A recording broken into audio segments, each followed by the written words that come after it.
트럼프는 테헤란이 띄운 드론이 호르무즈 해협 방향으로 진격하자 이란 레이더에 대한 공격을 명령한 뒤 이란을 굴욕을 안겼습니다.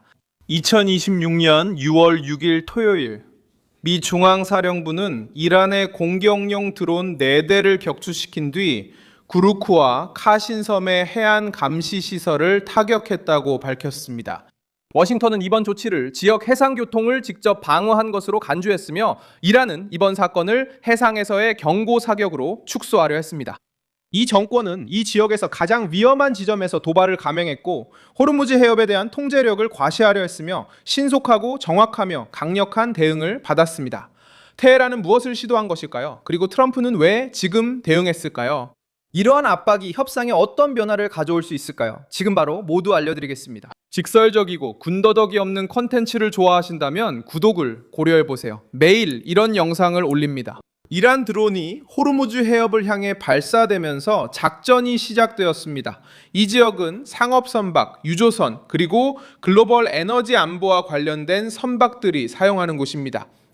미국 중앙사령부는 이 드론들이 해상교통에 즉각적인 위협이 된다고 밝혔으며 피해를 일으키기 전에 격추되었다고 발표했습니다. 그 후 미군은 이란이 구르크와 카슈미르 섬에서 사용하던 해안 레이더를 공격했습니다. 실제로 트럼프는 이 정권이 도발을 비극으로 바꾸도록 기다리지 않았습니다. 그는 해상에서 테헤란의 군사적 감시망을 차단하라고 명령했습니다. 이란은 여전히 전쟁의 흐름을 통제하고 있다는 이미지를 만들고 싶어 했습니다. 호르무즈 인근 드론 작전은 단순 군사 행동이 아니었습니다. 테헤란은 소통 측면에서 대응했습니다. 이란 국영 언론은 폭발 소식을 부인했고 반다르 아바스에서는 충돌이 없었다고 밝혔습니다. 그 후 이란과 연관된 소식통들은 해상에서 경고 사격이 있었고 해당 지역에 미국 선박이 움직였다고 전했습니다. 이런 어조의 변화는 불편함을 드러냅니다. 처음에는 부인합니다. 그 다음에는 활동이 있었다는 것을 인정합니다. 그리고 나서 단지 경고만 했다는 식으로 상황을 포장하려고 합니다. 하지만 경고 사격을 하고 드론을 띄우고 해안 레이더를 가동하면서 중요한 항로 근처에서 이런 행동을 하는 것은 단순한 보여주기가 아니라 한계를 시험하는 것입니다. 바로 그 순간 도널드 트럼프가 판을 뒤집었습니다. 나파가 미국이 통제할 수 없는 위기로 끌려 들어갔다고 주장하려 하지만 실제 현장에서 보이는 모습은 다릅니다. 이란이 도발한 것입니다. 미국은 드론을 격추시키고 레이더를 타격했으며 이란 작전의 군사적 핵심에 압박을 가했습니다. 미국의 후퇴는 없었습니다. 신중하게 계산된 대응이 있었습니다. 정권에 대한 사전 보상은 없었습니다. 해상 교통을 위협하려 한 자들에게는 즉각적인 대가가 있었습니다. 트럼프도 또 다른 메시지를 전했습니다. 이란의 군사력에 대해 언급하면서 말이죠. 그는 대부분의 드론 공장, 발사 플랫폼, 미사일 생산 지역이 이미 타격을 받았다고 말했지만 테헤란이 여전히 일부 미사일과 드론을 보유하고 있음을 인정했습니다. 이것은 그의 발언을 약화시키지 않습니다. 오히려 워싱턴이 위험이 끝났다고 가장하지 않고 있음을 보여줍니다. 백악관은 이란이 여전히 공격하고 도발하며 위협을 테이블 위에 올려둔 채 협상할 수 있는 능력을 가지고 있음을 알고 있습니다. 그래서 압박은 계속되고 있습니다. 트럼프는 이란이 더 이상 위험하지 않다고 말하지 않았습니다. 그는 이란의 능력이 크게 줄어들었지만 여전히 존재한다고 말했습니다. 그리고 대통령이 미사일, 드론, 공장, 발사대가 어디에 있는지 알고 있다고 말할 때 그는 동시에 두 집단을 상대로 말하고 있는 것입니다. 이란에게는 경고입니다. 미국의 동맹국들에게는 미국 정보기관이 계속해서 목표를 추적하고 있다는 신호입니다. 핵 배경이 이러한 움직임의 무게를 더욱 키웁니다. 스티브 위트코프와 제러드 쿠슈너는 테네시주 오크리지에 가서 이란과의 잠재적인 핵 협상에 참여할 수 있는 전문가들과 대화를 나눴습니다. 트럼프는 무턱대고 행동한 뒤에 생각하는 것이 아닙니다. 그의 팀은 기술적인 부분을 준비하고 있으며 우라늄 농축, 사찰, 미래의 한계, 그리고 핵 물질 폐기 등을 살펴보고 있습니다.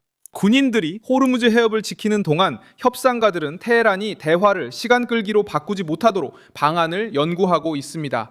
이란은 240억 달러에 달하는 동결 자산을 협상 테이블의 중심에 올려놓으려고 합니다. 이란 정권은 이 돈이 신뢰의 표시로 해제되어야 한다고 말합니다. 하지만 이것은 협박처럼 들립니다.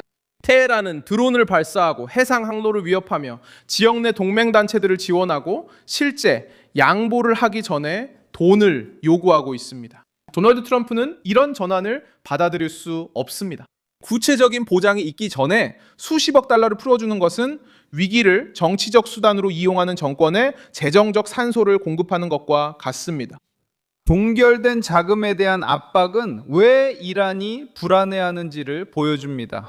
정권은 돈이 필요하고 석유를 팔아야 하며 수출길을 다시 열어야 합니다. 그리고 궁지에서 벗어나야 합니다. 자국 국민들 앞에서 패배한 것처럼 보이지 않으려고 합니다. 그래서 이란은 모든 협상을 워싱턴에 대한 시험으로 만들려고 하죠. 하지만 트럼프는 정반대로 행동하고 있습니다. 트럼프는 테헤란이 먼저 한계를 받아들이고 감시를 수용하며 실제로 후퇴함을 증명하라고 압박합니다. 그렇지 않으면 보상이 없으며 지역 반응도 이 사안이 상징적 차원을 넘었음을 보여줍니다. 보도에 따르면 이란은 해당 지역의 미군 기지를 공격하려 했으며 걸프 지역의 방공망이 위협을 요격해야 했습니다. 이것은 테헤란이 여러 전선을 동시에 활용하고 있다는 해석을 더욱 강화합니다. 정권은 해상, 미사일, 드론, 동맹 민병대, 그리고 핵 협상 테이블을 통해 압박을 시도하고 있습니다. 트럼프는 전면 압박이라는 같은 논리로 대응하고 있습니다. 군사력, 봉쇄, 비세시, 기술 협상, 그리고 보장 없는 자금 제공 거부 등입니다. 헤즈볼라는 이 시나리오에서 이란 체계의 또 다른 한 축으로 등장합니다. 테헤란은 이 단체에 대한 지원을 계속하고 있습니다. 그리고 테헤란은 레바논의 분쟁을 워싱턴과의 협상에서 카드로 사용하려고 시도합니다. 이것이 그 정권의 오래된 전술입니다. 한 전선에서 밀리면 다른 전선을 가동하고 압박받으면 지역 휴전을 언급합니다. 돈이 필요할 때는 제재, 석유 해협, 무장 동맹국들을 한데 묶어 협상합니다. 목표는 미국을 지치게 하고 이란의 유리한 해법을 강요하는 것입니다. 트럼프는 이를 막으려 하며 호르무즈 대응은 협상이 진실하게 이루어지지 않음을 보여주려는 것입니다. 정권은 자존심과 저항을 내세우려 할 수도 있지만 현실은 도발 하나하나가 군사시설, 레이더, 드론, 항로, 그리고 행동의 여지를 잃게 만들고 있습니다. 테헤란은 돈과 힘의 인정을 요구하며 대화에 끼어들고 싶어 했습니다. 하지만 장비를 잃고 미국이 감시에 민감한 지점을 타격하는 것을 본 뒤에야 대화에 나섰습니다. 가장 강한 비교는 홍해에서 볼 수 있습니다. 이란과 연계된 단체들이 선박을 공격하면서 어떻게 상업 항로를 정치적 압박의 장으로 바꿀 수 있는지 보여주었습니다. 드론과 미사일이 해상 교통을 겨냥하기 시작하면 그 비용은 많은 사람들에게 전가됩니다. 기업, 소비자, 에너지, 식품, 운송 모두가 영향을 받습니다. 트럼프는 호르무즈 해협에서 같은 방식이 훨씬 더 위험하다는 것을 알고 있습니다. 그래서 위협이 일상이 되기 전에 대응이 나왔던 것입니다. 저는 밀손 알비스 국제관계 전문가입니다. 그리고 제 목적은 매일 진실로 여러분께 정확한 정보를 전해드리는 것입니다. 뉴스 링크는 영상 설명란에 있습니다. 이 영상에 좋아요를 눌러주시고 채널을 구독해주세요. 그리고 마지막에는 댓글도 확인하셔서 윌손 알비스 커뮤니티와 더욱 활발하게 소통해보세요.